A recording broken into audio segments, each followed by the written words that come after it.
Good afternoon, everyone. The September 2025 meeting of the Parks, Public Utilities, and Technology Committee will come to order, also known as PPUT Committee. It is 2:01 p.m. I am Joy Hollingsworth, and I'm the chair of the committee. Will the clerk please call the roll? Councilmember Kettle? Here. Councilmember Rivera? Councilmember Strauss? Here. Council President Nelson? Chair Hollingsworth? Here. Chair, there are 3 members present. Awesome. Please let the record reflect that Council President Nelson is excused, and also Councilmember Rivera is excused until she gets here.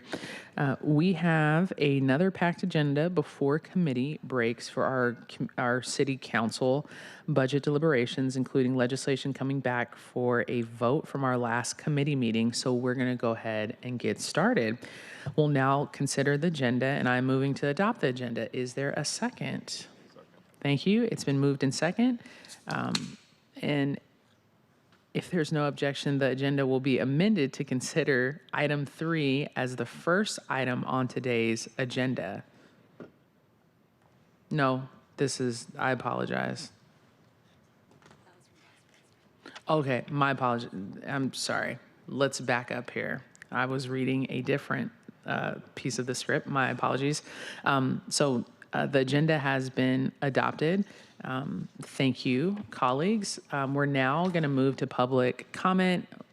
We'll now consider the hybrid public comment period. Public comments should be related to items on today's agenda or be written within the purview of the committee. Clerk, how many speakers do we have signed up? We have none in person and 1 online. Awesome. Okay, we have 1 online. Each speaker will get 2 minutes. The public, I'm going to go ahead and read the information for the public comment period. Will be moderated in the following manner. Speakers will be called in the order of which they registered on the council's website and sign-up sheet available here in council chambers. Starting with the in-person speakers first. We don't have any in-person speakers, so we're going to jump to just straight online. If you have not registered to speak but would like to, you can sign up before the end of the public comment period on the council's website. The link is listed on today's agenda or by signing up on the sign-up sheet. Speakers, when speaking, please begin by stating your name and the item you are addressing. Speakers will hear a chime within 10 seconds and are left of the allotted time. If speakers do not end their comments at the end of the allotted time period, the speaker's microphone will be muted to allow us to call on the next person. The public comment period is now open, and we're going to begin with our first speaker. And clerk, will you please call the first speaker that is online? Please remember to press *6 to unmute yourself. Our remote speaker is David Haynes.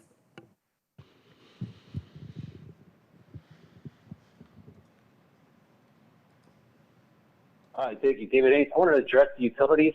We need to discipline the greed of Waste Management's Wall Street non-working shareholder middlemen for making more than the workers do who do all the work, taking their disgruntled attitude out on the community at large, abusing neighborhoods overwhelmed by the never-ending banging and clanging of dumpster pickups that continue to artificially inflate the cost while never making an effort to be considerate, respectful, and properly positioned when they pick up their trash that has a noise-abated wall wrapped around their shimmy shaking and earthquake-taking atmospheric pressure jolting you awake too early in the morning, startling you in the evening, and bothering you sometimes 6 days a week, road raging their loud, whirring turbo diesel engines, needing a better coordinated logistical and logical pickup at reasonable times, like all at once within an hour of each other instead of sporadic, making you mental working from home.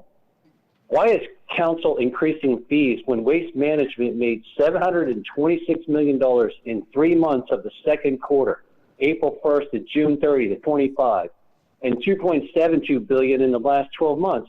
The council wants to, it looks like, increase the fees to help them increase their revenue stream that increased 19%. Like, if they want to make more money, they have to make more of a concerted effort to logistically pick up the trash without imposing such a negative impact. And you all need to realize that the multi-use buildings have a negative impact on residents who are justified to go higher than 6 stories to get a reprieve within livable amenity spaces when they do come up to pick the trash. But when you have like commercial picking up at 5 a.m., 6 a.m., 7 a.m., and then they come back the next day for resident, then they come back again for commercial, It's too much. And you all have allowed for restrictions and sabotages on the comprehensive plan that doesn't address this, and the fact that we need pedestrian-centric, resident-friendly neighborhood infrastructure, not car-centric roadway services to abuse the. Thank you, Mr. Haynes. If there's no, are there any other public comment speakers? Awesome. Okay. If there's no additional speakers, we'll now proceed with the items of business. The public comment period is closed. Clerk, will you please read agenda items number 1 through 6 into the agenda? Agenda items 1 through 6, appointments 3218, 3298 through 3302, the appointments and reappointments of Mark Jerider, Sally Bagshaw, Michael George, Adrian Musanegi, Eric Pettigrew, and Matt Rowe as members of the Seattle Center Advisory Commission for a term to September 28th, 2027 and 2028 for briefing, discussion, and possible vote. Awesome. That sounds like an all-star lineup. Thank you. I'd like to acknowledge, and I believe we have online Deputy Director Winston from the Seattle Center on Zoom. Thank you, Director, for being here to speak to the commission and appointees. Deputy Director, please welcome, and please introduce yourself for the record, and you may begin. Thank you. Yeah, thank you, Chair. For the record, Demetrius Winston, Deputy Director at Seattle Center. I appreciate you, Chair Hollingsworth, and council members for giving us the opportunity to talk about the reappointment of 6 of our commission members today. Sure. And I'll start by saying that our advisory commission is comprised of some very talented, very dynamic, and very well-positioned and actively engaged commissioners, including the folks that we'll introduce today. Some of these folks you probably know from around town, and others you'll meet soon. And so it's an honor to retain and to recruit highly qualified individuals whose experience and commitment really strengthen our role as an arts and cultural organization and hub within the city. And so we have 3 reappointments and we have 3 new appointments. And so our first appointment is Mark Dieter. Mark has served as the chair of the commission since 2022, providing strong leadership and insight and a lot of passion for arts and culture in the community. Mark's also a philanthropic services director for a wealth management firm. And so we also have Sally Bagshaw. Many of you probably know Sally. She was appointed last year to fill a vacant term. And so this will allow us to continue utilizing her valuable contributions. Sally has massive knowledge of all things Seattle, and she's an attorney and a former council member. Next on the reappointment is Michael George, who's beginning his 3rd term. His first term started in 2020. And he's the VP of a real estate firm doing many complicated projects around town, and is dedicated to making downtown more livable. And so those are our 3 reappointments. Also excited to welcome and appoint 3 new commissioners. Adrian Musanegi is a strategic product executive who has a passion for civic engagement and community connections. Eric Pettigrew, who is a highly accomplished leader and distinguished public figure that served in the legislature leadership positions for a number of years, who has volunteered for many boards, receiving awards from different organizations, including the King County United Way and the Seattle Chamber of Commerce. And last on our appointments is Matt Rowe, who's a visionary architect and urban planner who has 4 years of experience working in the greater Seattle and Vancouver, BC area, having worked with a lot of mixed use projects, transit-oriented projects, and commercial and multi-housing projects. And so together, these commissioners help guide and advance the mission of Seattle Center, which is to be a civic and cultural hub for the community. And so in closing, I'll just say that I deeply appreciate their willingness to serve and support the council in the work that Seattle does, or Seattle Center does. And I'd like to have these appointments confirmed. Thank you, Deputy Director. And I believe Councilmember Strauss had his hand up. Oh, no. I just didn't recognize that part of your background from Seattle Center. Yeah, I didn't know. These are Zoom meetings. So, I yeah. thought it was the Kingdom at first. I did too. Bring back the kingdom. Yeah, it's the Tacoma Dome. I live in Tacoma, but yeah, I Okay. should have thought about that, but I had no clue that it was going to pop up before Zoom. No worries. It was really. We love you. We love you, Debbie, in a professionally appropriate way.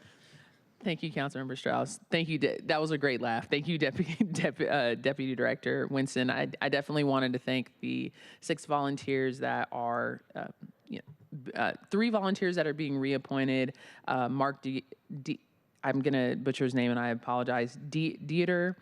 Peter. Dieter, thank you. Former council member Sally Bagshaw, that brings a ton of experience and wealth, and then Michael George as well. And I wanted to especially like to commend the new 3 commissioners that are here. Adrian Masugi, leadership in various nonprofits and startups organization is what I heard, Deputy Director. And then I also heard about Matt Rowe's advocacy in transit and land use, which I think is going to be incredibly helpful. And then the illustrious Representative Pettigrew, and for all their work and expertise that they've brought from the great, some people will say it's the best legislative district in Seattle, which is the 37th district, former representative in our city. So for our state. So thank you all to the appointees for your time and expertise. I don't know if any of the appointees are on, but want to thank them for their policy matters that affect the Seattle Center. Your insights and leaderships play a critical role in shaping a vibrant and inclusive space that reflects and serves the entire Seattle community. With that being said, I'll pause here to see if any other council member has any other comments regarding our appointees. And if Councilmember Kettle. Thank you, Chair Hollingsworth. I just wanted to note the Seattle Center and how important it is to our city, but also to the local neighborhood. And we've had a lot of interaction with Queen Anne, Uptown, South Lake Union, and a lot of the names that we see on this list are names that have been part of that and also been part of the work that we've been doing with the District 7 Neighborhood Council. You know, names like Michael George, Sally Bagshaw, and Matt Rowe, and the like. And so this group, as a group, well represents the need and I think will stand up quite well, very well, for Seattle Center and to be an advisory and to serve in that role. So I just thank you and thank all those that accepted the possibility, the chance to volunteer, because as we all know, it's a lot of work, and so I just want to thank them ahead of time. Thank you, Chair. Awesome. Thank you, Councilmember Kettle.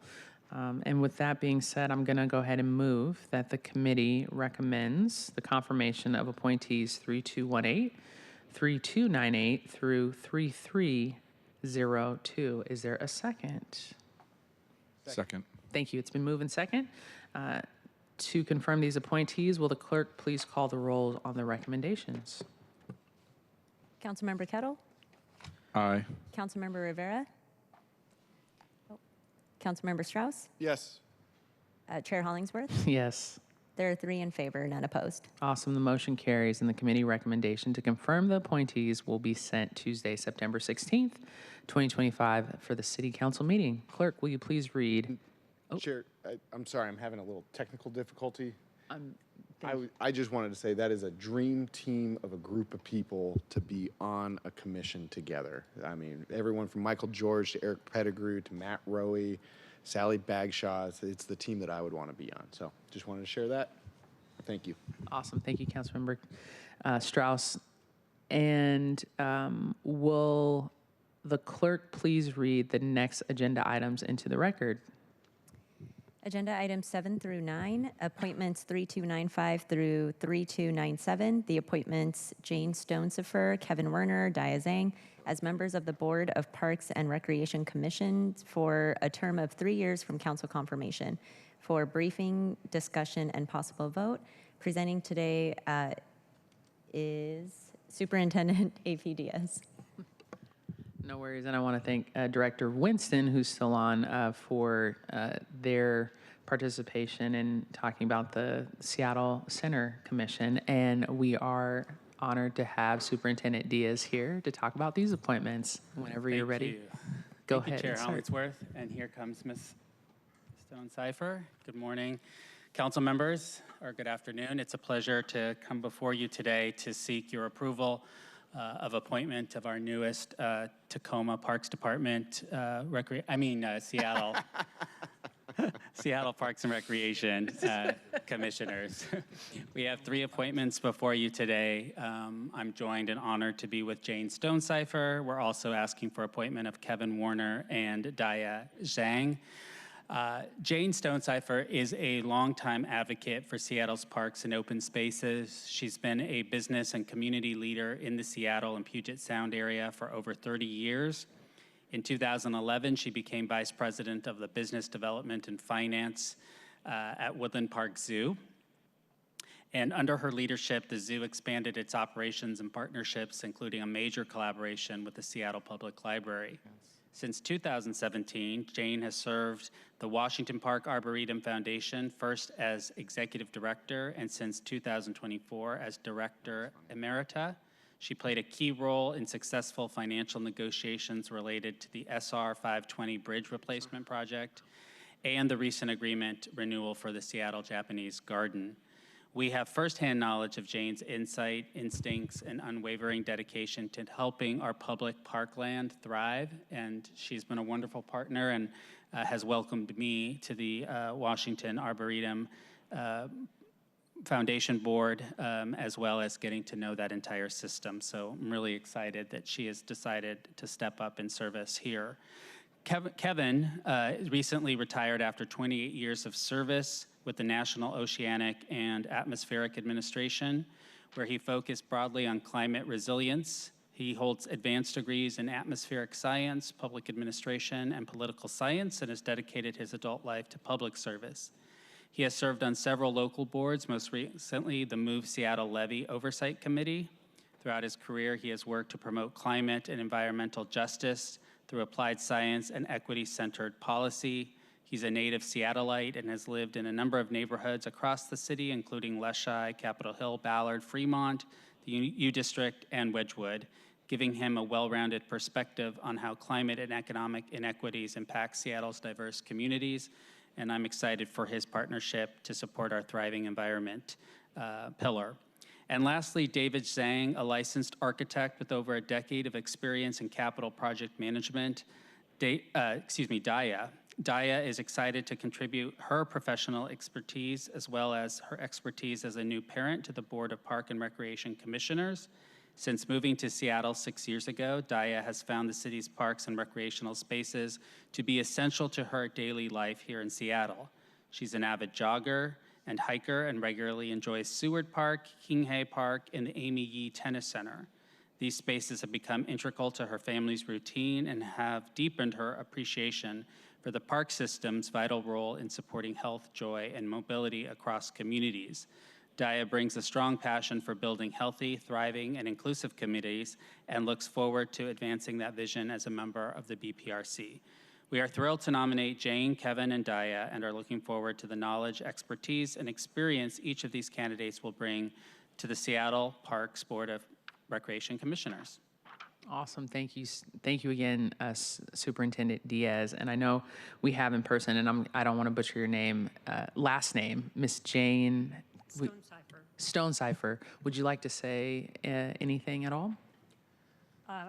I'm very excited about the opportunity to take on a new role with the Parks Department. I think it's a super exciting time ahead as we think about the waterfront coming onto its own, the 520 project, restoring new parkland to the system, but most importantly, the over 400 neighborhood parks that contribute so much to the fabric and the life of our city. So happy to take on this new role. Thanks for the opportunity. Awesome. And thank you and to our appointees for your time and input on the board. I was particularly impressed, and I read everyone's resume and information about the financial, environmental perspective of all three new appointees that they bring to the table, and many years of engagement with the local community, which I think is really important. And I often say that parks are our first exposure to local government, besides a pothole. Okay, parks are. So the guidance that Parks gets to have from this board is going to help ensure that our recreation programs remain accessible and enriching everyone from youth all the way to I'll call them our very seasoned folks in life as well. And so I'll pause here to see if any of my colleagues have any comments. And I know we're having technical issues, so I'll just look down the line from stuff. Councilmember Strauss. Just because we have a packed agenda, I just want to say thank you for your service to the Woodland Park Zoo. I'm sure we'll have more opportunities to connect later, but that's all. Thank you. Thank you, Councilmember Strauss. Councilmember Kettle. Thank you. I just wanted to take this opportunity, and Superintendent Diaz has heard this before, but I want to, thank you for your service, volunteering and the like, and as you noted about the parks currently, but also the parks of the future, to include Portal Park. We need to maintain the momentum. So looking out how we can expand, how can we bring some green space to Belltown, for example. And I think this is an opportunity to do so, and I really appreciate your opportunity, your volunteerism here, and of course I never lose an opportunity to make plugs on the various parks within the district, but a park that is also for the city too, because part of the market, the Mohi, all these east-west connections, and okay. Chair said, is looked over, and I don't need to promote Portal Park anymore. Of course, the first thing is we're going to have to get a proper name for it, too. Thank you. Thank you, Councilmember Kettle. I'm going to now move that the committee recommend the confirmation of appointments, 3218 and 3295 through 3297. Is there a second? Second. Thank you. It's been moved and second. And to confirm the appointees, will the clerk please call the roll on the committee recommendation? Councilmember Kettle? Aye. Councilmember Rivera? Aye. Councilmember Strauss? Aye. Chair Hollingsworth? Yes. 4 in favor, none opposed. Motion carries, and the committee recommendation to confirm the appointees will be sent to Tuesday, September 16th, City Council meeting. Thank you both for being here. Appreciate y'all. Will the clerk please read item number 10 into the agenda? Agenda item 10, Council Bill 121051, an ordinance relating to the solid waste system of Seattle Public Utilities, revising rates and charges for solid waste services, revising credits to low-income customers for solid waste services, adding solid waste service categories, and amending sections of the Seattle Municipal Code for briefing, discussion, and possible vote. Awesome, and thank you to SPU for being here. The heavyweight fight begins. I'm just playing. Thank you. I know this is the second time discussing this item, and I understand there won't be a new presentation, but please introduce yourself. And I know that we have Brian Goodnight from Central Staff, who's going to give us a recap and overview as well of the item for the public record. My name is Andrew Lee, General Manager, CEO for Seattle Public Utilities. And I'm Carl Stickle with SBU Finance. Sally Holzman, Solid Waste Contracts Manager. And Brian Goodnight, Council Central Staff. Awesome. Please jump in. Go ahead, Brian. Great. Thank you, Chair. So as you said at the last meeting, which was on August 13th of the committee, received a presentation on this topic about proposed solid waste rates for 2026 through 2028. Additionally, attached to today's agenda and distributed prior to the meeting is a Central Staff memo. And that provides some background information on the solid waste system in general and the rate setting process. Compares the proposed rates to those adopted by the council last fall when it gave approval to SPU's 2025 through 2030 strategic business plan. Describes some highlights from the rate study and then provides some examples of how customer bills would be impacted by the proposed increases. So as a reminder, the proposed solid waste rates for 2026, 27, and 28 are all 1/10 of 1 percentage point higher than the rates included in the strategic business plan for those years. However, when considered in tandem with revised forecasts for 2029 and 2030, which are the last 2 years of the business plan, the overall 6-year average stays the same as the business plan at 3.1%.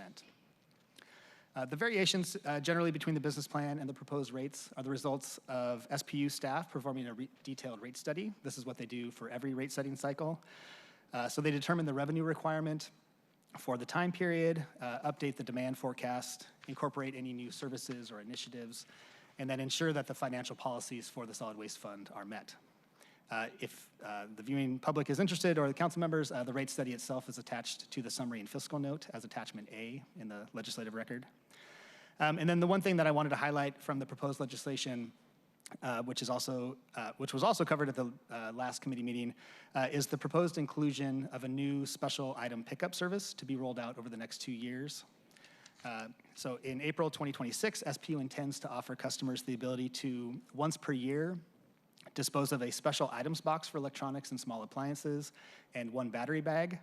And then beginning in April of 2027, customers would be able to put out 1 large electronic item, and that's things like televisions, computers, speakers, and then one bulky item, which is like large furniture or appliances per year. SPU currently offers an on-call special items pickup service, but usage is low, and customers must request the service either online or by phone, and then schedule the pickup, and then you pay a fee for each type of item that gets picked up. So the goals for the new structure of incorporating the costs into the general rates and allowing usage of these services during the year are to improve awareness that the services are offered and SPU can pick up those items, to divert items from the landfill, and to help with enforcement of the existing e-waste and battery disposal bans.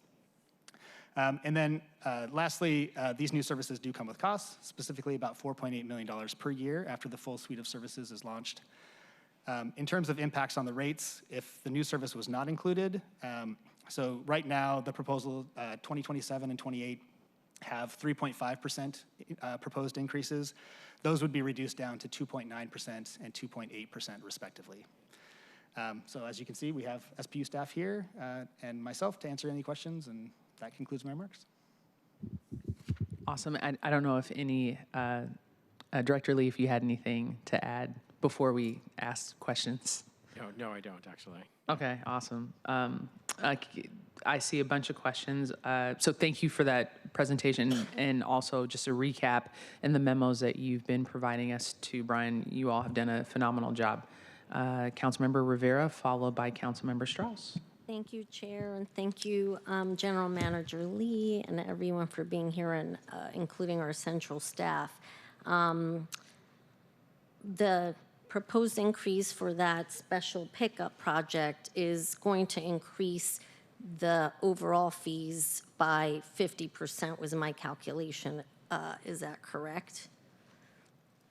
For the bills, yeah, it would be, it would go from $2 is what the proposal bill for a single family residence example down to $1.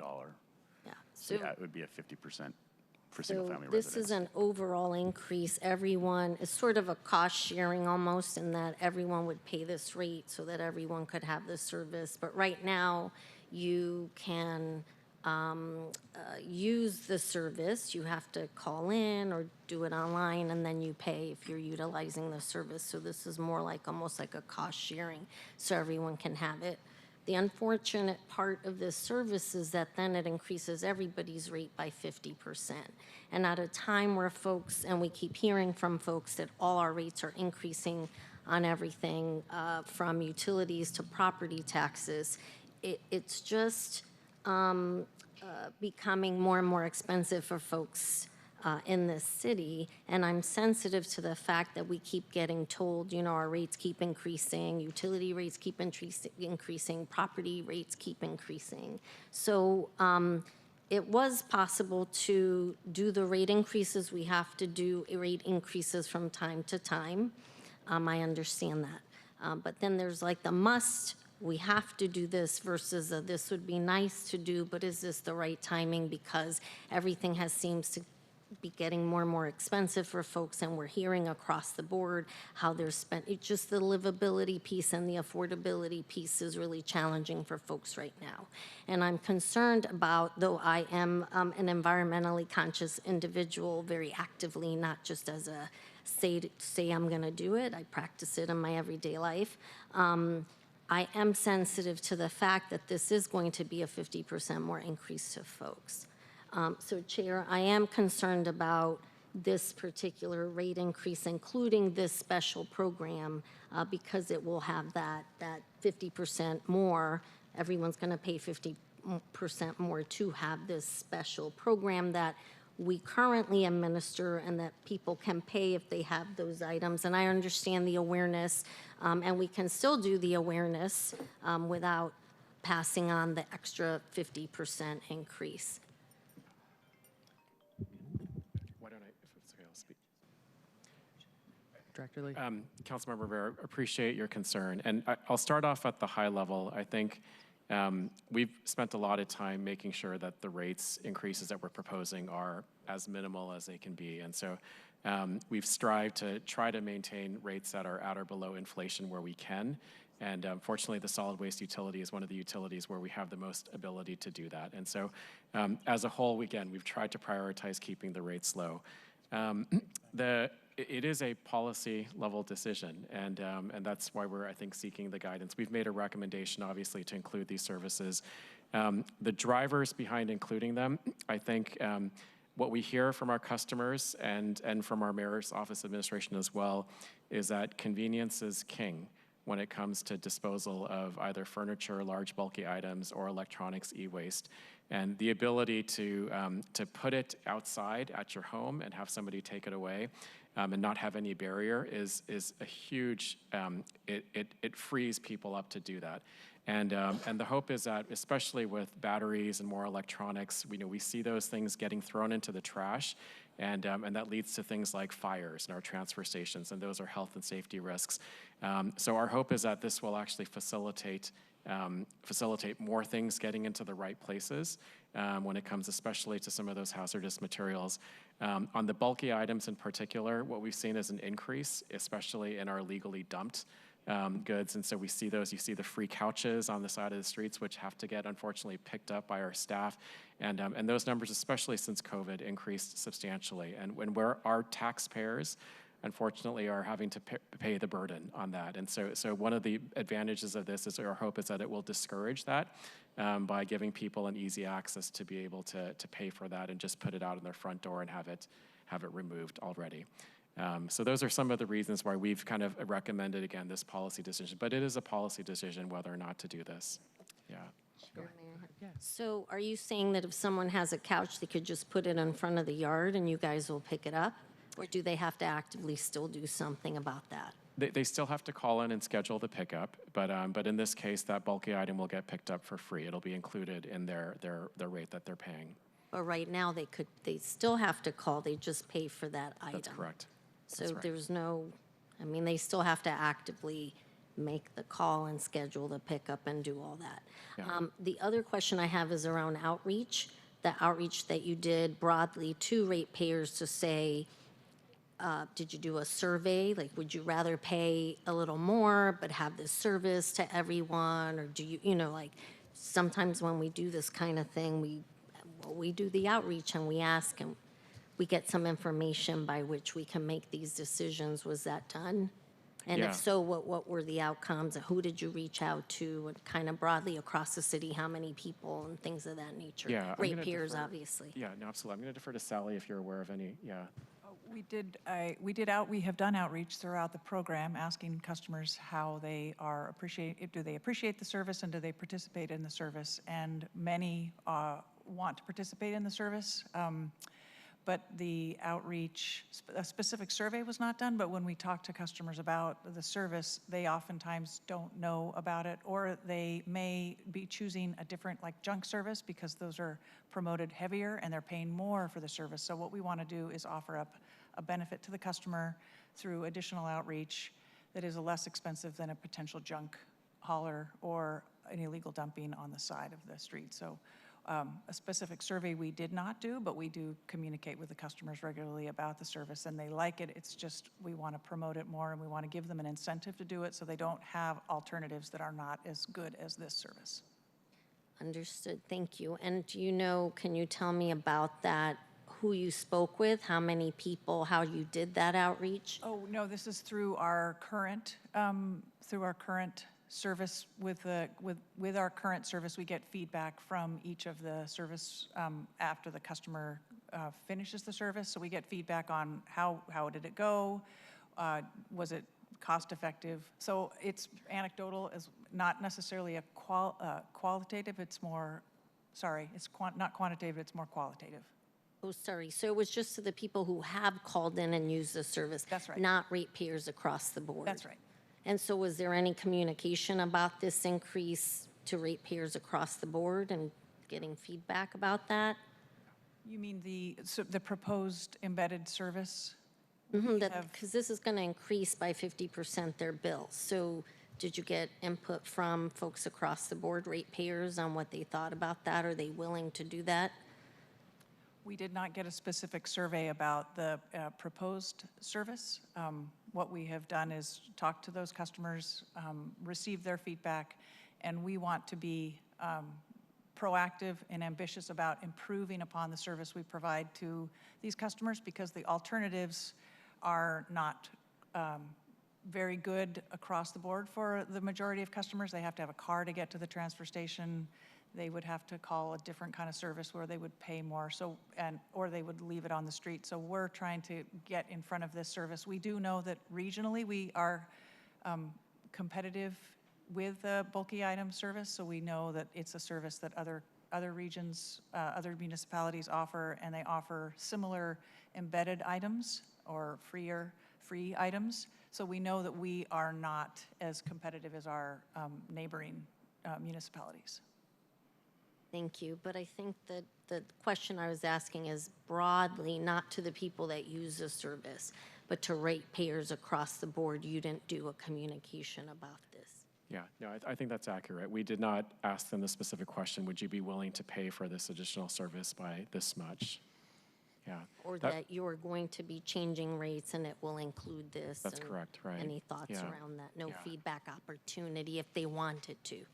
Yeah, that's right. Okay. Yeah. Thank you, Chair. Awesome. Thank you, Councilmember Rivera. I see Councilmember Strauss. Thank you, Chair. It's a pleasure to see all of you. Can you, just off of memory, because we don't have the presentation in front of me, with these rate changes, it's below inflation, is that correct? Yes. And these rates change every 2 years per the strategic plan, or every 6 years? Every 3 years. Every 3 years, and there's 3 different cycles. There's drainage, wastewater, there's water, and then there's solid waste. And those all cycle on 1 year offset cycles. Is that correct? That's right. And for the most part, it is consistently every single time under inflation or about there. Is that correct? That's right. And so we are now taking up this next opportunity where you've been able to keep rates below inflation, and we are setting up another suite of services into what Seattle customers can receive from their solid waste. Is that correct? All right, thank you. Chair, I've got a message for all Seattleites, if I may. Absolutely. If Goodwill doesn't want your couch, no one does either. No one else does either. So again, if Goodwill does not want your couch, no one else does either. Don't leave it on the corner, and especially after a rainy night, absolutely no one wants it. Please don't leave it on the corner. I appreciate the ability to do the bulky item once a year, free of charge, because I think a lot of people are putting their couches on the corner.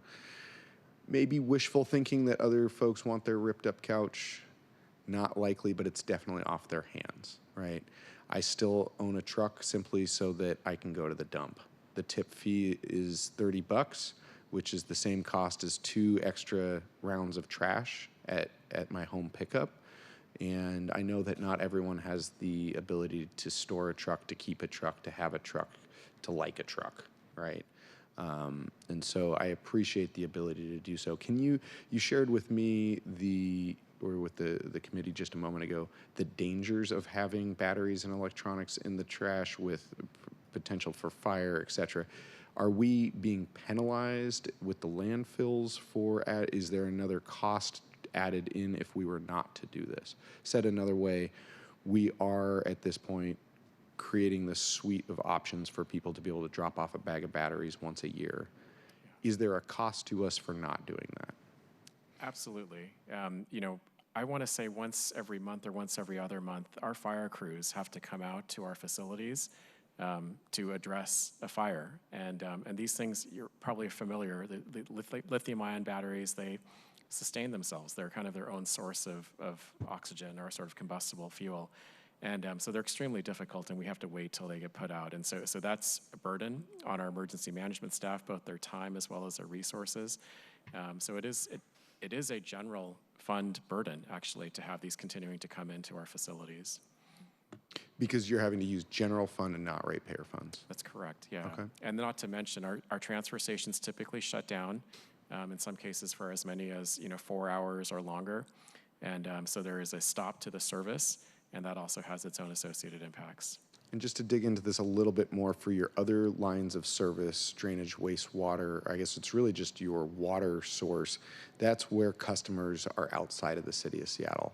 For drainage, wastewater, and solid waste, all of your customers are within the city of Seattle. Is that correct? Yeah, for the most part. We do have some customers that are maybe on the borders or the fringes, but it's mostly in the city limits. And these are the individuals that are paying taxes that fund our general fund. That's correct. And so no matter what, if we do this, it's going to be a cost to ratepayers, and if we don't do this, it will be a different cost to ratepayers. Is that a generally correct understanding?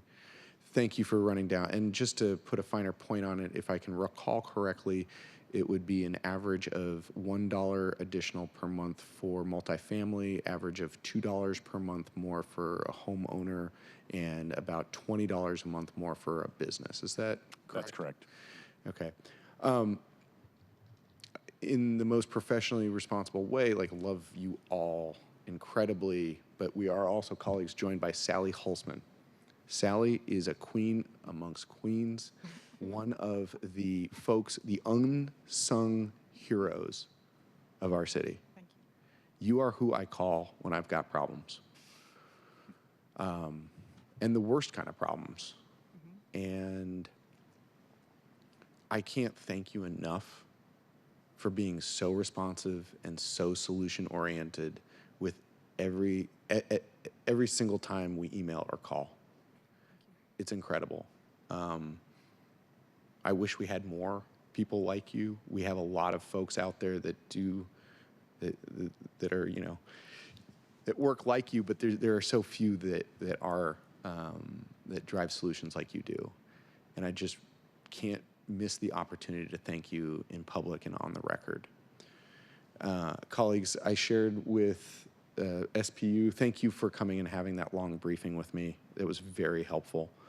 I shared with them the intersection of, we've been having issues with businesses being able to have their solid waste picked up in many parts of Seattle. The residents that I do casework with are primarily in District 6.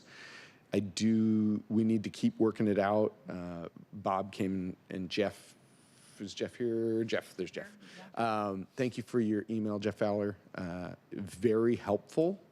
What I am noticing is that there are two issues that small businesses are experiencing. One, it's not knowing, it's the communication of what the protocols are. And so they are being charged extra times, and if they don't challenge those charges, then they are charged extra money for a basic service.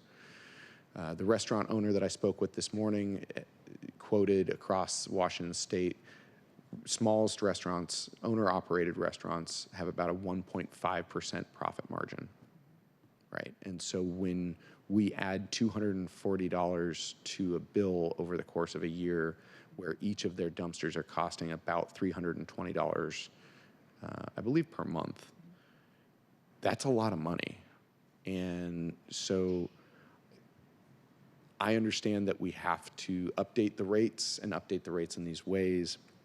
My ask here is that we fix this problem of businesses being charged for things that are outside of their control.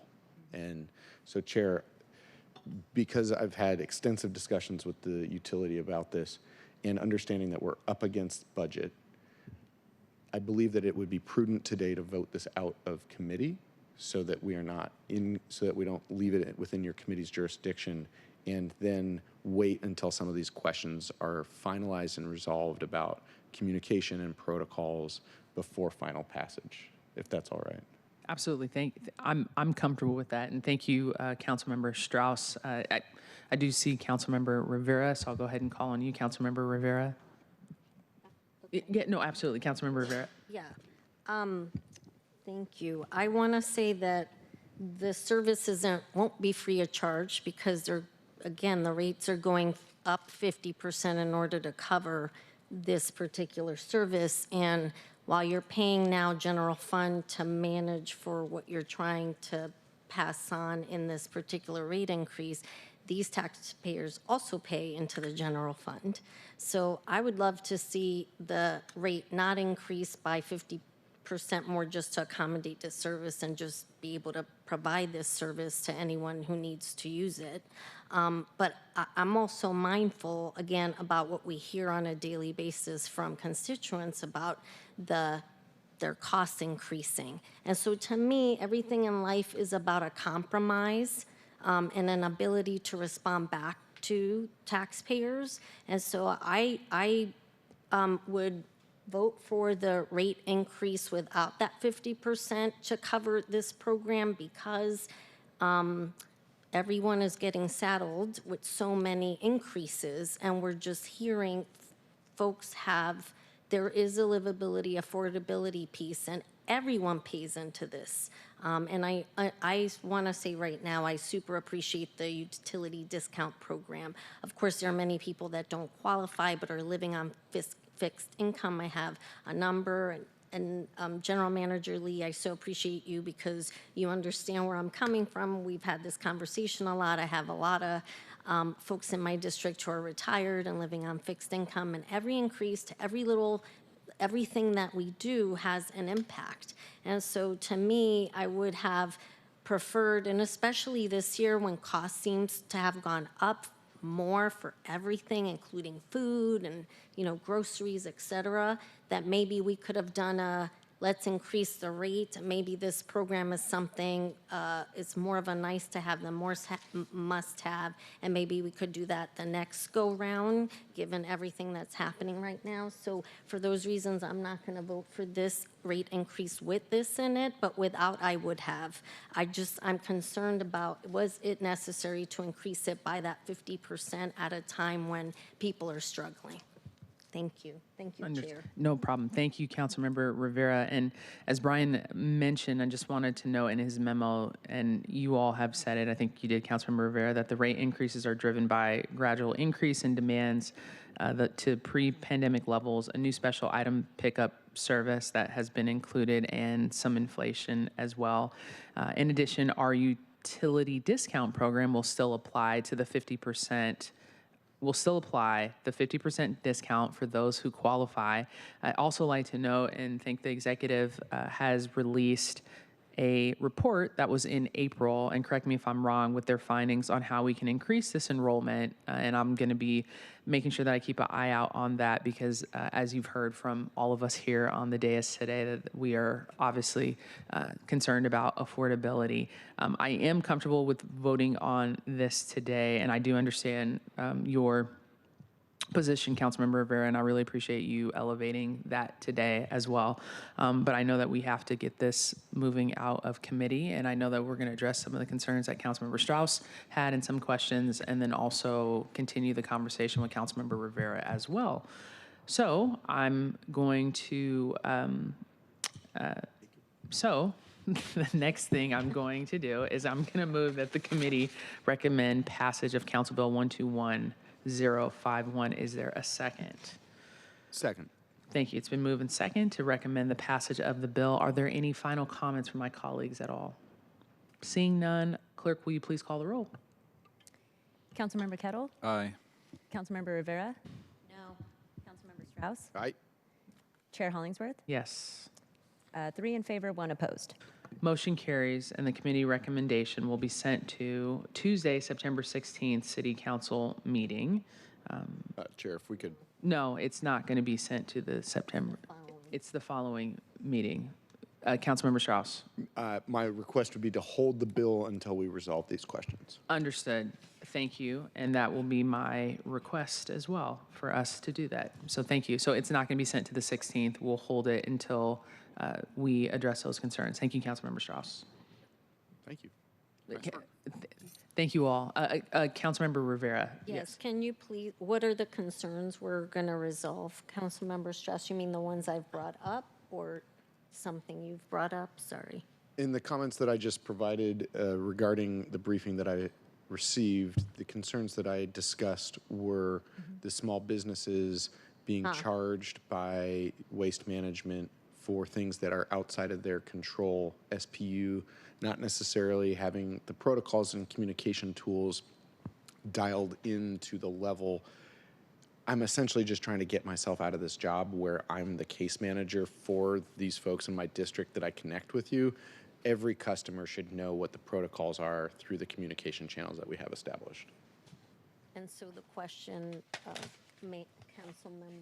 Chair Hollingsworth, I just want a clarity around, is it the hope to get what the resolution will be to address those small businesses' concerns? Yes. Yes, thank you. This is Sally Holzman again, and I thank you, Councilmember Strauss, for bringing this to our attention. We do not want customers to be charged for services that are not rendered, so we will be actively working with the customer, with the Business Improvement Association in Ballard, as well as the other business improvement associations in the city, and WM, as well as Recology, to make sure that our communications are clear to the customer, that they know that they have the following areas, both within operations and customer service, to address their concerns, and that we are their support tool as well. So we'll be working on the specifics for you to approve or to just provide greater communications to the customers about the ways that we charge and how they can communicate those charges, so that we're addressing the concerns. But thank you so much for raising that issue and bringing it to our attention. Thank you, Chair, and thank you, Sally. And I know that the BIA and the University District and some of those small businesses are having issues as well. Yes. A little bit different than you're describing, but nevertheless, some service challenges that I would love to find resolution for as well. Yes, we so appreciate thank you. that as well. We want Thank all you, the BIAs Sally. to be as successful so that they can spend their money on doing marketing and not cleaning up of solid waste. And then, Chair, just for the record, I want to be very clear that I voted no for the reasons I stated in terms of these rate increases in this program. Is not that I don't support the program, and I want to be really clear about that, is that I'm concerned about the increase in the cost.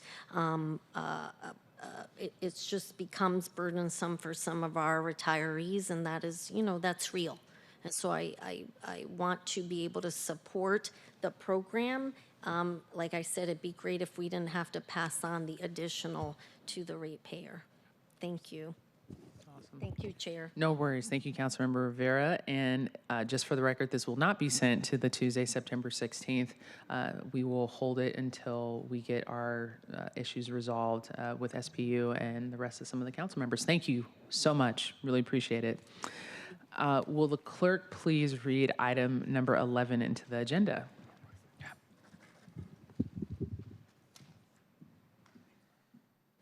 Agenda item 11, Council Bill 121050, an ordinance relating to Seattle Public Utilities, authorizing the General Manager, Chief Executive Officer of Seattle Public Utilities to execute the first amended and restated contract between the City of Seattle and its long-term full and partial requirements contract holders for the supply of water, authorizing the withdrawal of funds from the Water Fund Revenue Stabilization Subfund for briefing, discussion, and possible vote.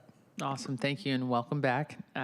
This is the second meeting on this council bill. So in lieu of a presentation, please introduce yourself and before our central staff recap and overview, and then we'll jump to Brian Goodnight. Thank you. Again, Andrew Lee, General Manager for Seattle Public Utilities. Alex Chen, Drinking Water Director for SPU. And Brian Goodnight, Council Central Staff. And I'll just go ahead and jump in. Go right Okay, ahead. thank you. So similar to the last item, SPU staff, Alex did provide a thorough presentation of this bill at the last committee meeting. In summary, Council Bill 121050 would authorize the general manager of SPU to enter into a revised agreement with 16 cities and water districts for the provision of wholesale water to those other entities. The agreements for the current contract were first signed in 2002, but typical of long-term contracts, it does contain provisions to reevaluate the terms every so often, in this case beginning about 5 years ago. So earlier this year, SPU concluded its negotiations with the other 16 parties on amendments to the current wholesale water agreement. Two of the most significant provisions in the revised contract are a rolling automatic 10-year extension, which allows the city's wholesale customers to plan long-term and is helpful for city bond ratings. And then second, stranded cost protection for the city and other wholesale customers. And essentially that requires entities that wish to leave the system or reduce their purchase by over 5% to pay some costs back to the remaining members.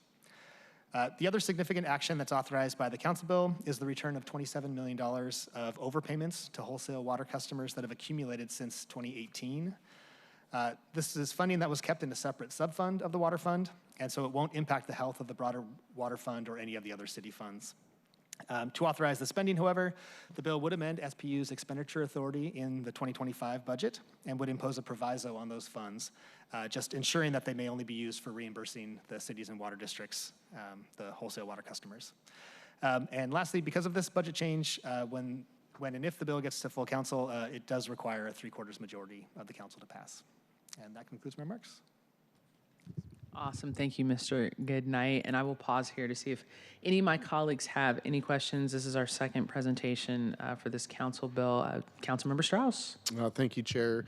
I appreciate, Alex, you coming and spending so much time with me, taking all of my questions. And Chair, I won't go back and forth re-asking all of the questions that I asked both Alex and Brian in my office, just to say I believe that this is a good bill. It's a fair bill, and it is technically accurate. Awesome. So I'm happy to vote on it today, even though you know what I would say if I wasn't on TV right now. Thank you, Alex. Thank you, Councilmember Strauss. Councilmember Rivera. Thank you, Chair. I too want to, and I was neglectful earlier in not thanking the entire SPU team. They briefed me earlier today on all these bills that we're taking votes on today and answered all my questions, and I very much appreciate that and all the hard work at the staff at SPU. General Manager Lee, you know how much I appreciate your work and that of your entire team. So I did want to note that, and I feel comfortable voting on this. I too had my questions answered. Thank you. Awesome. Thank you for that, Councilmember Rivera. Thank you, SPU, we spent time together and you all have given me briefings on this, so you answered all my questions in those meetings. So as Councilmember Strauss said, I will not go back and forth, so I really appreciate the briefing. With that, I am going to go ahead and make a motion that the committee recommend passage of Council Bill 121050. Is there a second? Second. It's been moved and second to recommend Council Bill 121050. Are there any final comments? Seeing none and hearing none, will the clerk please call the roll will the clerk please call the roll? Councilmember Kettle? Aye. Councilmember Rivera? Aye. Councilmember Strauss? Aye. Chair Hollingsworth? Yes. 4 in favor, none opposed. Awesome. Motion carries, and the committee recommendation will be sent to Tuesday, September 6th. This one will be sent to Tuesday, September 16th, City Council meeting. Thank you so much. Appreciate it. I know you all are still here at the table because we have more. But wait. But wait, there is more. Will the clerk please read? We get more SPU stuff. We get bills, bills, bills, bills, bills. Destiny's Child. Bills, bills, bills. Will the clerk please read agenda item number 12 into the record? Agenda item 12, Council Bill 121037, an ordinance relating to Seattle Public Utilities updating side sewer regulations to conform to current standards, clarifying existing requirements, allow side sewer fees to be created by director's rule, and update definitions. For briefing, discussion, and possible vote. Awesome, and thank you, and welcome back. We remember the meeting, you all were here before, and we had a lot of legislation, so welcome back. You can go ahead and jump, please introduce yourself. You can jump, Director Lee, you don't have to do it again, unless you want to, because you're gonna be here forever, but go ahead, introduce yourself, and then Brian, good night, you can jump right in, thank you. Thank you, Chair. I'm Kevin Burrell. I'm a Senior Policy Advisor with SPU. And thank you, Chair, council members. So this is the last of the SPU items for today's agenda that was heard at the previous committee agenda in August. So this bill would update the side sewer regulations in the Seattle Municipal Code to clarify requirements and to align with decisions made by the council in the 2025 adopted budget. There is a memo attached to the agenda that provides some background information on the side sewer permitting program kind of generally, and also summarizes the bill. But in brief, in last year's budget, council approved staffing changes to transfer administration of the side sewer permitting program from the Seattle Department of Construction and Inspections, or SDCI, over to SPU. The side sewer permitting program administers permitting for new developments, as well as the repair or replacement of existing side sewers. SDCI has overseen the program since 2003 via an agreement with SPU, and SPU would like to take over that work to promote consistent interpretation, application, and enforcement of the side sewer code. So the council bill before you, 121037, would amend various subsections of chapter 2116 of the code to recognize the transfer of authority and to replace any references to the director of SDCI with references to the director of SPU. The bill would also remove the schedule of permit fees from the code and refer instead to an SPU director's rule. SPU at this time is not proposing to adjust any of the fees, but would like to consolidate them with other SPU fees in the director's rule, and then that will ease administration of the fee schedule in the future. And that concludes my summary. Awesome, thank you, Mr. Goodnight.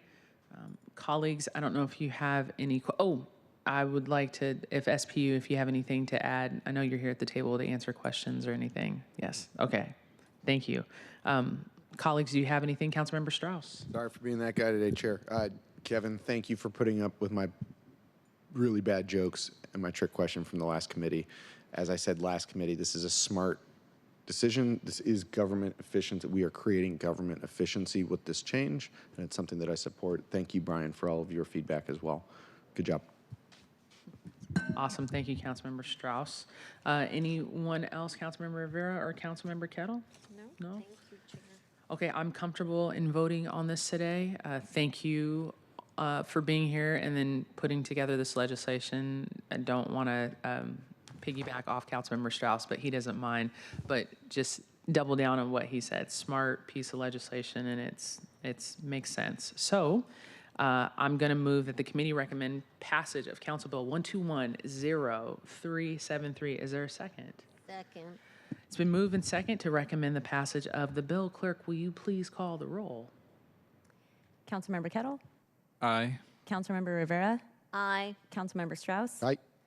Chair Hollingsworth? Yes. 4 in favor, none opposed. Motion carries, and the committee recommendation that the bill pass will be sent to the Tuesday, September 16th meeting, 2025 council meeting. Thank you all so much. Appreciate you, Kevin.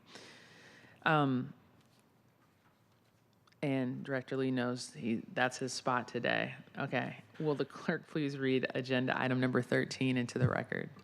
Agenda item 13, Council Bill 121069, an ordinance relating to the Seattle Public Utilities, authorizing the acquisition of certain real property rights by negotiation or eminent domain condemnation of 10 separate permanent easements for briefing, discussion, and possible vote.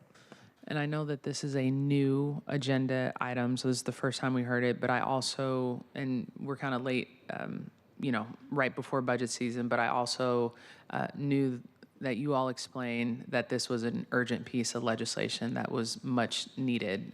So please go ahead and introduce yourself and just jump right into the presentation. Thank you.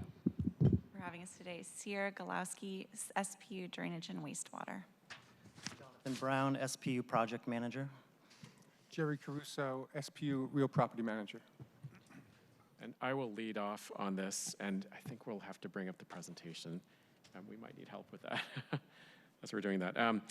This next piece of legislation is regarding obtaining property rights to enable SPU to perform critical repairs to a nearly 100-year-old pipe that is collapsing and conveys Fauntleroy Creek in West Seattle. We have been working for several years now on planning, permitting, and design to replace this culvert.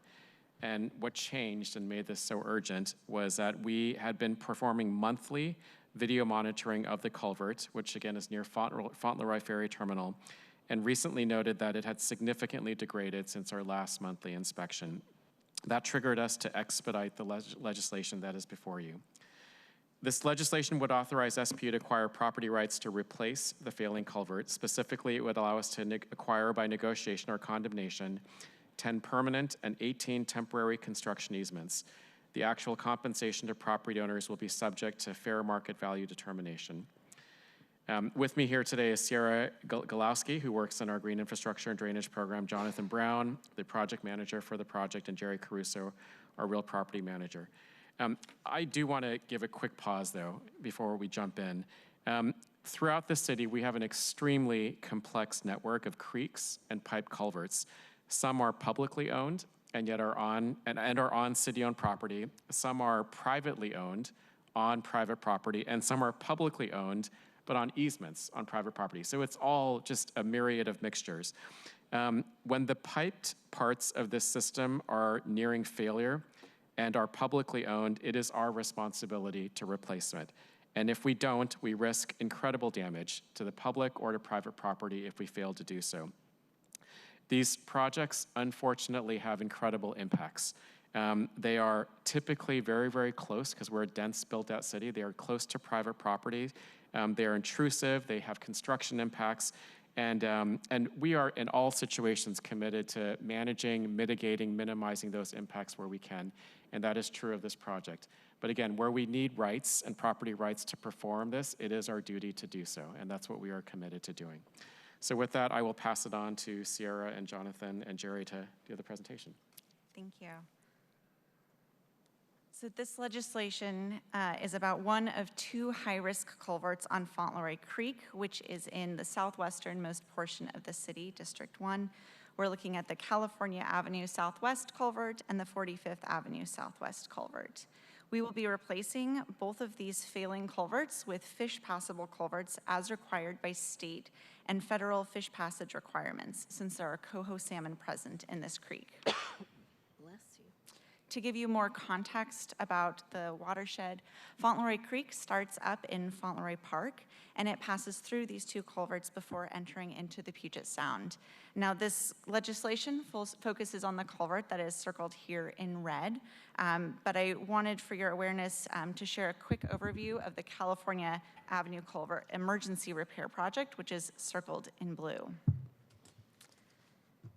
The California Avenue culvert is in such poor condition that we are initiating an emergency project to line this pipe later this month. This will buy us time because we're still in the early design phase for the permanent culvert replacement project, which we're hoping to start construction on in 2028. The purpose of this legislation is to support the full replacement of the 45th Avenue Southwest culvert, which is also in terrible condition. The existing culvert is a 2-foot diameter pipe. I've included a couple of snapshots here from CCTV inspections that our SPU crews make every month. We started in May doing monthly inspections of this pipe, and we've seen from December to May of this year a drastic change, a drastic worsening of the condition of this pipe. And these are just a few of the snapshots I could have shared with you. On the right, you'll see where the top of the pipe is starting to collapse.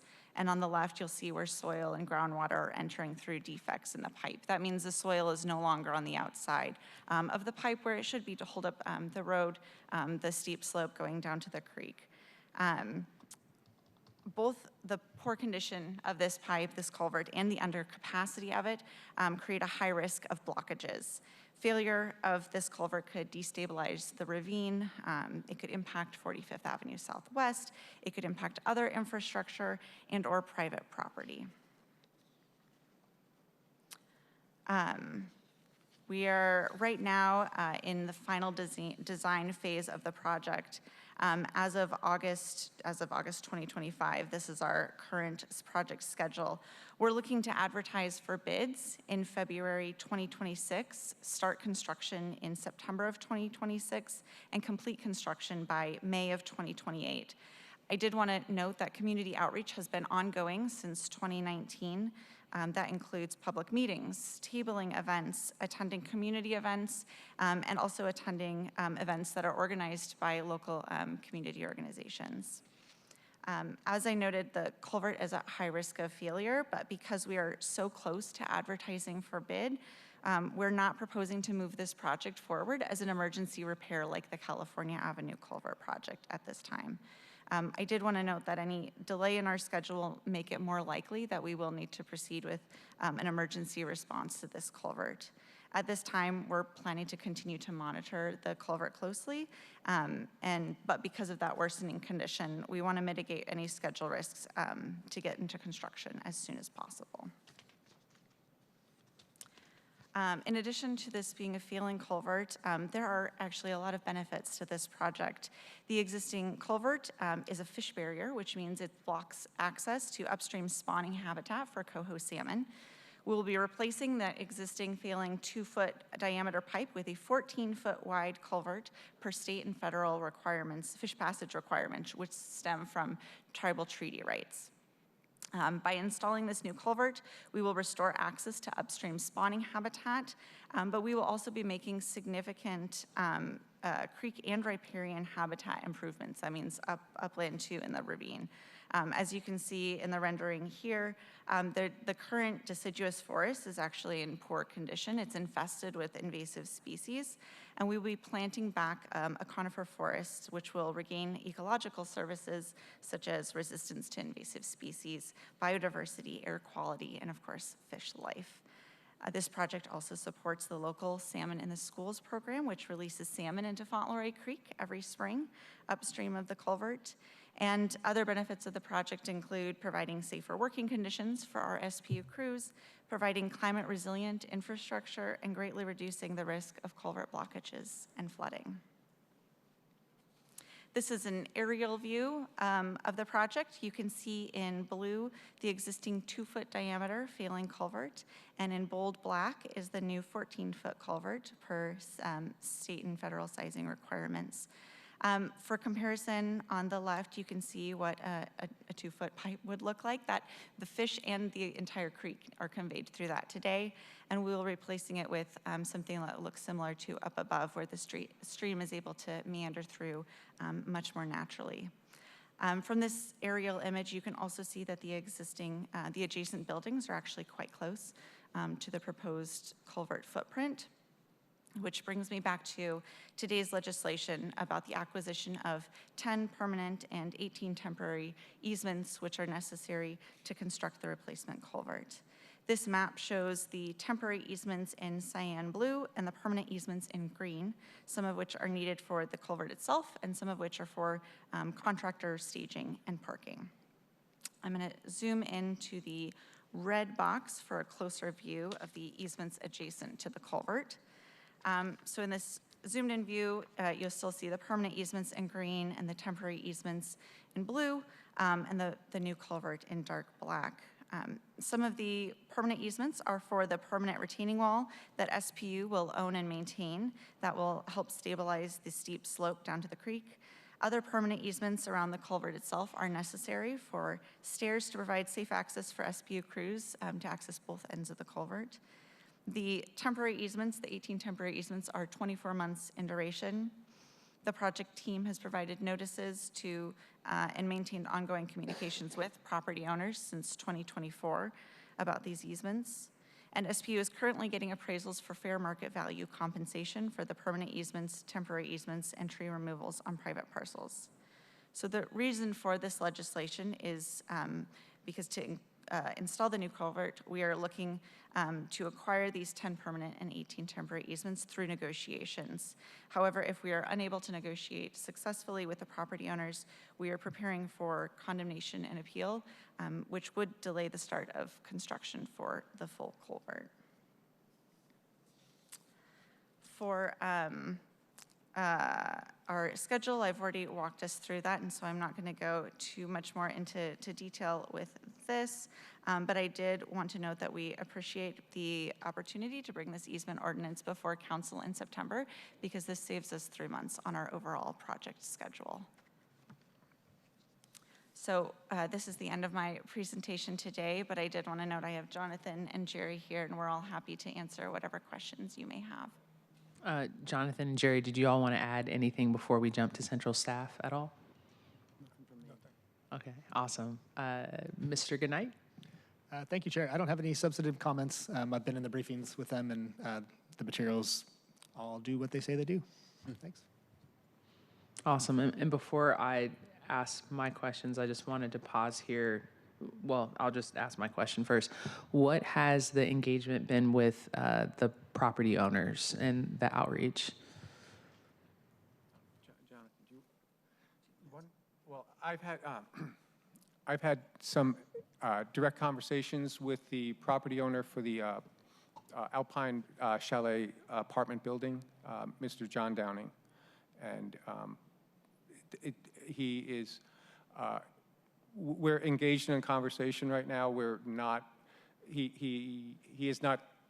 My understanding was he was going to come to council here and present his position, and I've had 2 conversations with him. Is he here? Oh, that's Mr. Downing. I've had 2 conversations with Mr. Downing, and we've discussed this project. He does, presented some objections to it, and I've discussed with him that we have not prepared an offering package to him. We have not, because we do not have that information ready. We're still assembling our appraisals and our final descriptions on all the property rights. Awesome. And Mr. Downey, I know that you're here and you signed up for public comment, and I'm going to go ahead and if you would like to say, I don't want to throw anyone off, but I'd love to hear from you, sir. Chair. Yes. Point of information, I think we have to reopen public comment. Oh, thank you. Invite him to the table. I'm not. Do you want to take a quick pause to figure it out? Please. We're going to be at ease real quick for council so I can double check and make sure that I'm not out of order. Thank you. Okay, awesome. Before we go to you, we have to see about how we do. Oh, Amelia's here. Thank you. Just one moment. It's all procedure. I apologize. Awesome. So we're going to be at ease. Thank you. I like to throw wrenches into certain things. I just have to find out. Thank you, sir. Appreciate it. I see, council member, before we figure this out, we'll go to more questions from our council members before we get to you. It's Mr. Downey? Yes. Awesome. Council member Kettle? Oh, we have to be at ease. We're at ease. Oh, sorry. Recess for 2 minutes. Thank you. Yeah, I don't think we're supposed to.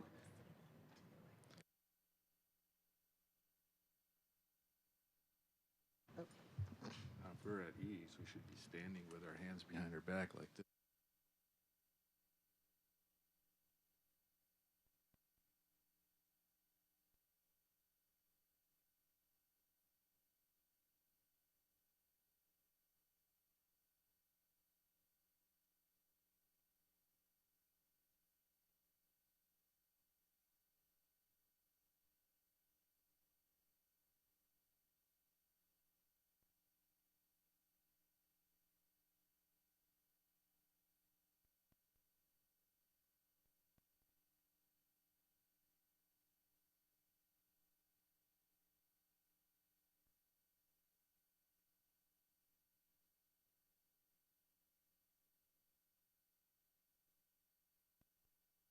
Second.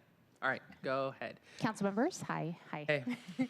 Emilia Sanchez, Office of City Clerk. Official notice was provided to property owners that this public comment opportunity would occur today. If I'm not mistaken, the gentleman did receive the notice. It's just that he was not here during public comment. If you want to provide the opportunity for him to comment because this notice was provided, you could move to suspend the rules to allow the public comment to occur after you've already closed the public comment. Awesome. Okay. Are there any objections to me suspending the rules to allow public comment for Mr. Downey? Nope. All right. I'm going to go ahead and suspend the rules to allow Mr. Downey to go ahead to give public comment. We're giving everyone 2 minutes. Mr. Downey, that's what we've had before, so I don't want to One second, sorry. Give me 1 second, Mr. Downey. We're going to get the timer going for you. Thank you for your patience.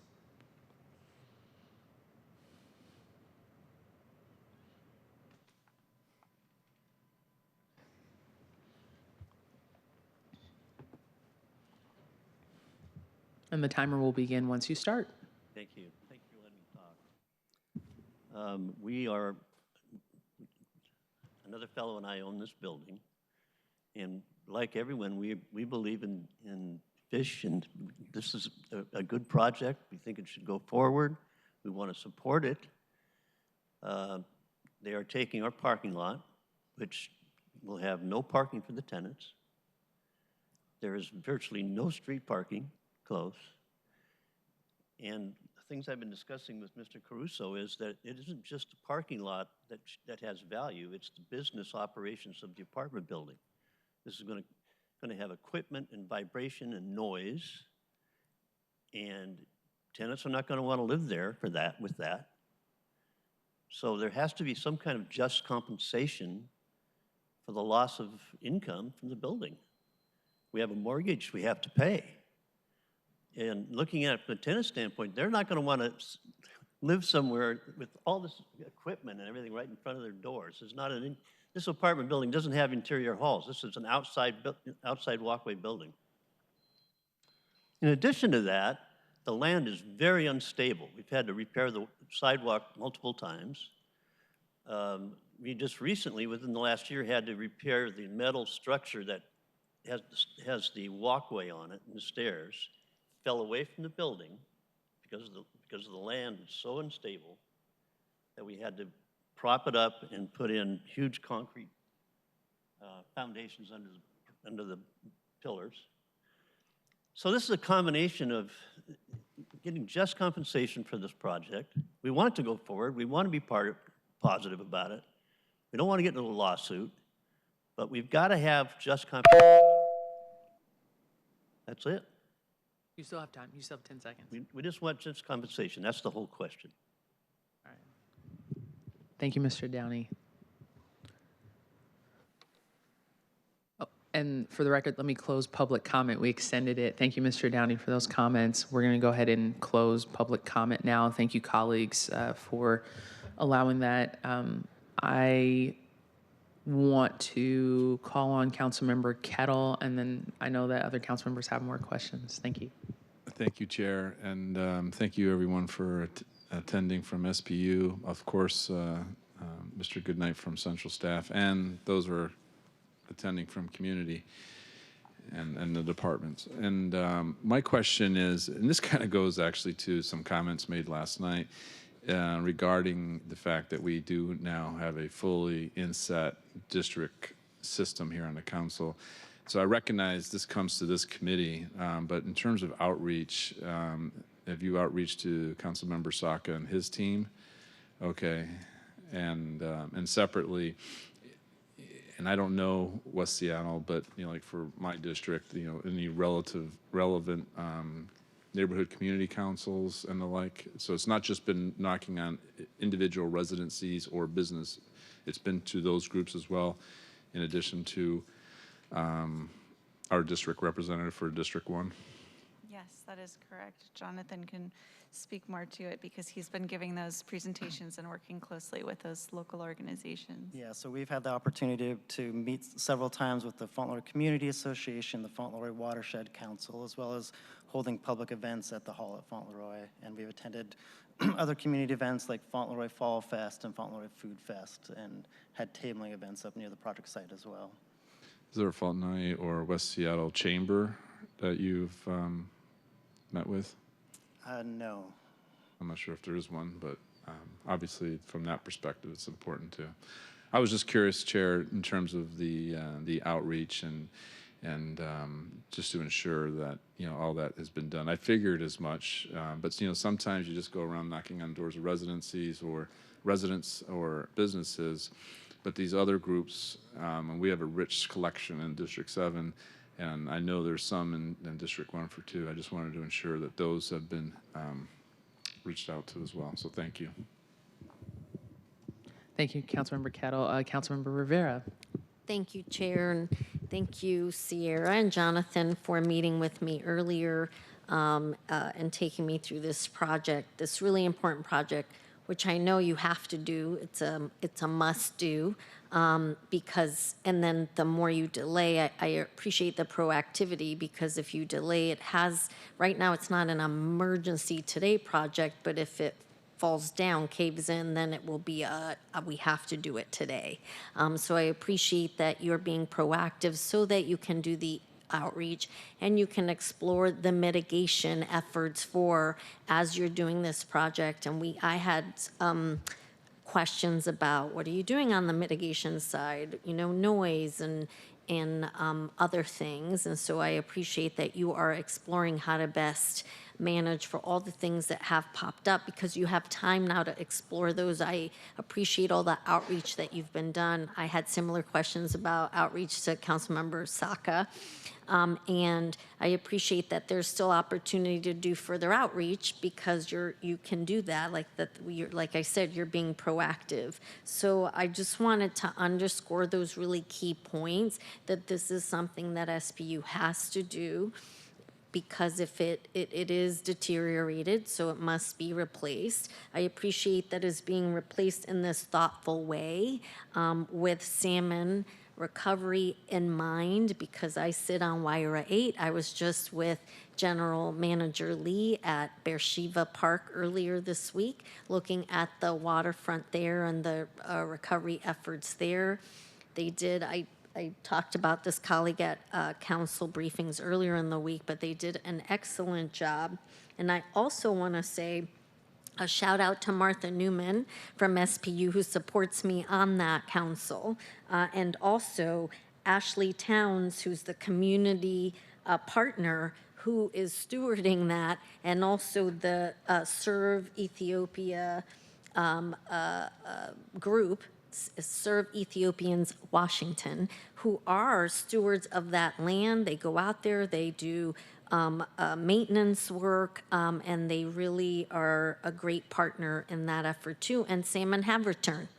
And so this part of this effort, I know, is that as well. There will be, and the reason why it's being done in this fashion, and this is an opportunity to do it in a way where we're going to restore habitat, hopefully have salmon come back in there, and then also talk to the property owners and the neighbors to make sure that we are being as disruptive the least disruption as possible, and to mitigate for those disruptions as best we can given the project. So I really appreciate all the work that has been done and then the communication with us about that because that's important as we talk to our constituents. So I really, I'm appreciative and I'm looking forward to seeing once this is completed. And then thank you for working with folks like the gentleman who came here today. I know you're in conversations with him about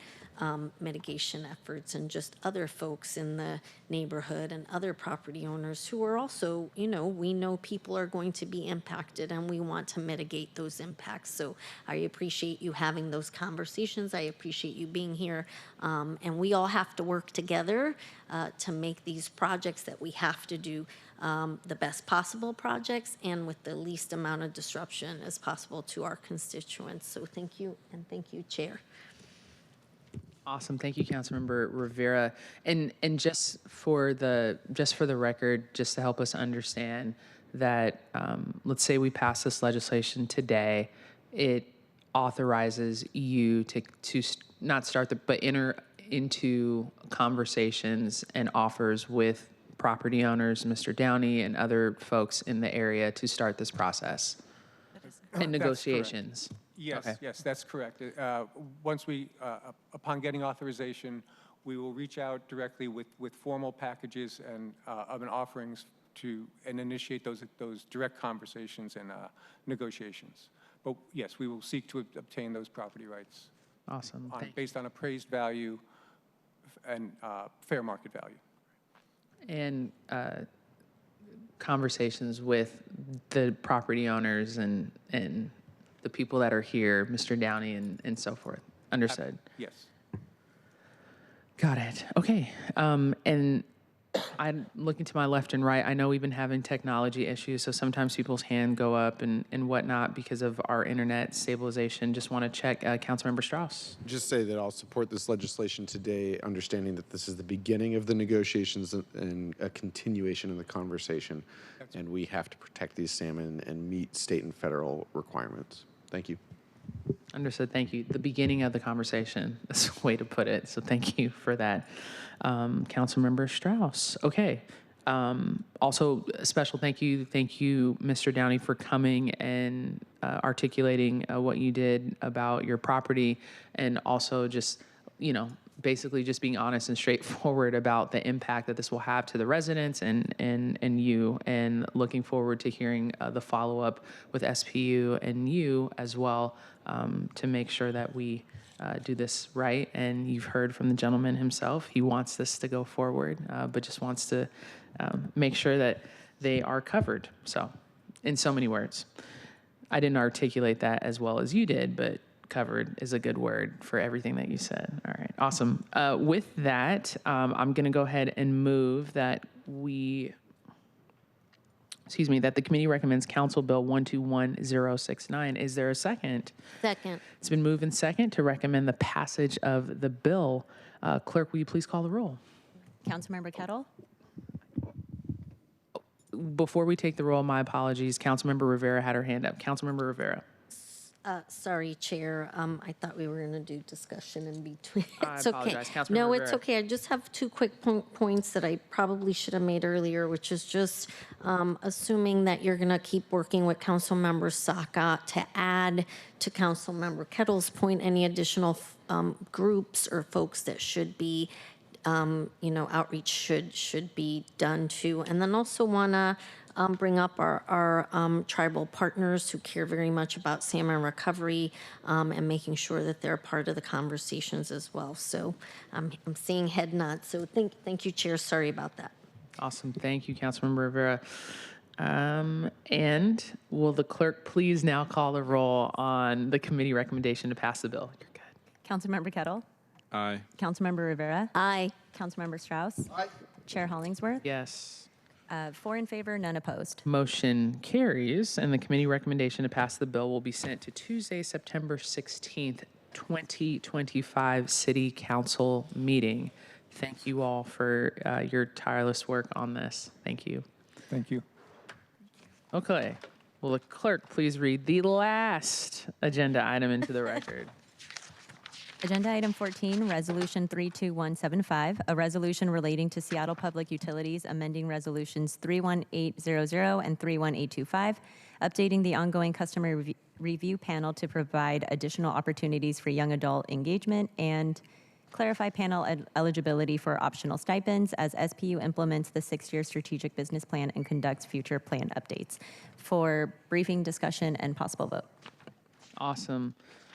Thank you, and I know we're putting up our agenda item, our agenda item, and we've just had our two main players saying here, Director Lee and Brian Goodnight. We've just switched the players in the middle every single time.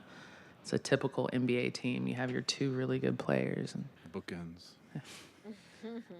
Okay, perfect, and we can go ahead and jump right in, Mr. Chan, and go ahead and introduce yourself for the record, and you can go ahead. Justin Chan, Business Planning and Policy Advisor with SPU.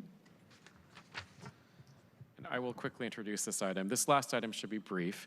It is a resolution that would expand SPU's customer review panel from 11 to 13 members, creating 2 dedicated seats for young adults, ages 18 to 29. It also would clarify that all panel members are eligible for stipends. As we discussed at the committee's August meeting, the Customer Review Panel plays a really important role in providing oversight and guidance on SPU's 6-year strategic business plan and our utility rates. The panel helps us stay connected to the needs and concerns of our customers, ensuring community voices are well represented in our decision making. I love the fact that we're adding youth to this board. It builds on a very strong tradition of representation. Young adults bring fresh perspectives on issues like climate resilience, affordability, and equity, and I firmly believe their voices will help strengthen our work today and prepare Seattle for the future. On the issue of the formalizing stipends, we're also just trying to remove barriers to participation, ensuring that service on the panel is accessible to people from all backgrounds and incomes. And we believe that these changes will make our CRP stronger, more represented, and better positioned to guide SPU in the years ahead. With that, I will pass it off to Justin Chan, who will walk through the details of the resolution, and then we're happy to answer any questions you may have. Yeah, good afternoon, Council. Again, Justin Chan with SPU. So, quick overview. So, the Customer Review Panel was formed in 2013, became a permanent body in 2018. It's an 11-member panel with each member serving 3-year term, and then with 1 opportunity to be reappointed. It's comprised of individuals from our public, nonprofit, private, and public sector. The proposed changes would be moving the CRP from 11 to 13, so 2 additional seats, with those 2 seats focused on our young adults, ages 18 to 29. And they would have 3-year terms and then 1 opportunity to be reappointed. And they would have the same obligations and requirements as regular members. Regarding stipends, it's to just mostly formalize the process. So we want to make sure that we have more accessibility, inclusion, more ability for members of all our communities across Seattle to be able to participate on CRP. So we went through and researched across all our boards and commissions about best practices, and we align with those best practices. And so as a result, we offer a stipend to CRP members, Customer Review Panel members. So members have an option to accept, reject, or donate their stipend. And if they already receive compensation from their employer, they're not qualified to receive the stipend. The amount is $1,300 annually per member, and then $2,000 for the chair and vice chair. And it's absorbed within SPU's existing operating budget. And as our GM CEO, Andrew Lee, already spoke about, great benefits. We really see us being able to garner greater ideas, innovation, connect with issues around equity and climate change, and be able to build future leaders in our community.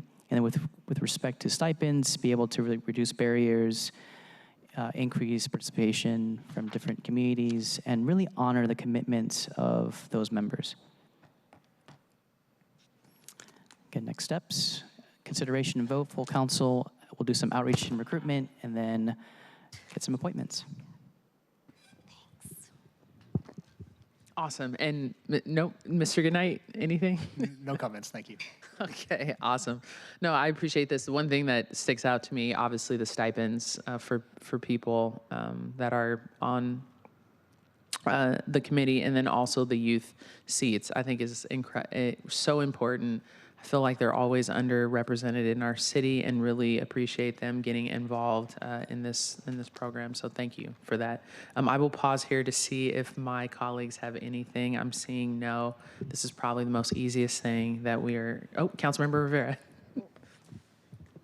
I'm just always excited to include young people into the conversation. So really appreciate your leadership here and making sure that our young voices are represented on this board. So thank you on this customer review panel.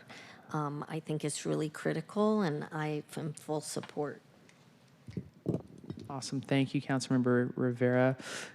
Really appreciate that. And our love for youth is shared always. I'm going to move that the committee recommend adopting Resolution 32175. Is there a second? Second. It's been moved and second to recommend the adoption of this resolution. Will the clerk please call the roll on the committee recommendation to pass the bill? Councilmember Kettle? Aye. Councilmember Rivera? Aye. Councilmember Strauss? Aye. Chair Hollingsworth? Yes. 4 in favor, none opposed. Awesome. Thank you. The motion carries, and the committee recommendation that the bill pass will be sent to Tuesday, September 16th, 2025 to the City Council meeting. Thank you, everyone, to our committee colleagues, and for all your work. With that, we'd have no other items on the agenda for today. I will say, just really quick point of personal privilege. Lately, I know it's been heightened that there's been just a lot of political violence in our country, and people getting shot and killed, whether you're on the right side, left side, middle, whatever it is. And I think yesterday, we've had public commenters come and threaten people's lives here at City Council. And that has to stop. It has to stop in our city, in our country, and the way we act towards each other, and the way that we incite violence and just negative energy towards people. Because it is not healthy for our society, it's not healthy for our children, it is not healthy for each other for us to continue in this manner as human beings. And we have to learn how to survive and agree to disagree and have healthy conversations with each other. And it is incredibly important. I can't begin to tell you how many times we have been threatened with acts of violence as city council members for just doing our jobs. And it's hard. It is very hard and it's difficult. And I apologize, I'm getting emotional because we always get threatened. Simple from walking home, jumping on the bus, meeting with people, the emails we get, the violence that we get from people. It is not okay. And so I'm going to continue to pray for our country. I'm going to continue to pray for our city, that we just tone it down and we have conversations with people and we can control our emotions and we can really just get back to humanity and having simple conversations with each other. So that is my comment, Councilmember Rivera. I just want to thank you for raising this, and you've said this many times in the couple years I've had the honor to serve with you on this council, and I could not agree with you more. We have to get back to civility. We can agree to disagree, and I've said this many times. We all have shared values in this city. I feel really lucky to live in a city where we have shared values. I don't take that for granted. That is not every city in America. We sometimes disagree about how to get where we want to go, but that's different from the shared values. But to your point, Councilmember Hollingsworth, even if you don't share values, we have to be civil. Violence is never okay, no matter what. And so I really want to, I really thank you for raising this, and you have my full support on this. Thank you. Awesome. Political violence has no place in our city, neither does hate, any of that stuff, all right? Thank you all for a great meeting, and our next committee meeting is not scheduled till after council budget deliberations, which is Wednesday, December 10th at 2 p.m. Hearing no further business, this meeting is adjourned. It's 3:43 p.m. Thank you. Thank you, Chair.